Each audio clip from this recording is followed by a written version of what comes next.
quickly. The political world still reacting to President Trump's first address to a joint session of Congress as the 47th president. Some observers say at times the speech sounded like one of his campaign rallies. Republicans cheering him on, Democrats jeering him, even holding up signs. And one lawmaker was kicked out and several others walked out on their own. Mark Curtis joins us now with more on the reaction. Mark? Sort of the must-see TV of presidential speeches. Not surprisingly, it is the talk of Washington and the nation, and they might be talking about it a little bit in Greenland and Panama this afternoon as well. After the longest speech ever before a joint session of Congress last night from the president hailing his administration's accomplishments with a fiery tone. The American dream is surging bigger and better than ever before.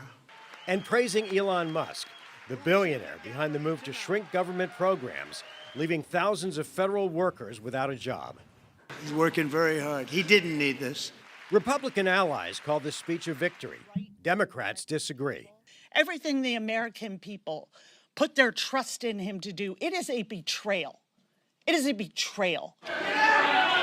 Including Texas Congressman Al Green, escorted out of the chamber by Capitol Police after interrupting the president. When he said that he had a mandate, it triggered something. It really did, because he doesn't have a mandate, and he doesn't have a mandate to cut health care for poor people. Today, the Supreme Court dealt a blow to the president, ruling that his administration will have to pay $2 billion, a U.S. agency responsible for administering humanitarian aid around the world, after Trump ordered a freeze on $2 billion in U.S. aid funds. On tariffs, President Trump acknowledged economic turbulence and admitted that Americans will feel some pain in their wallets. Tariffs are about making America rich again and making America great again, and there'll be a little disturbance, but we're okay with that.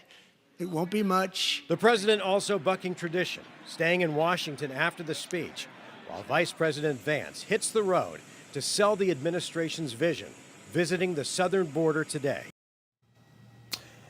And Elon Musk was on the Hill today, fielding questions from Senate and House Republicans about those DOGE cuts, after a number of them faced angry constituents at town halls. One senator even telling NBC that Musk gave him his personal phone number to some lawmakers to alleviate any concerns.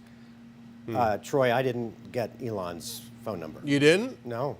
I've got some questions about Tesla. Got some questions about SpaceX. No, but the thing, when you talk about Doge, there's so many numbers being thrown around out there, you wonder even who to believe, right? They'll come out and say, oh, we cut this much, and then somebody right away says, no, you didn't. Well, and it's not like a buffet line where you can grab something and then, oh, that was a mistake, and put it back. Once you've taken it and you've put someone out of work and you've destroyed an entire government department, it's very hard to put that horse back in the barn.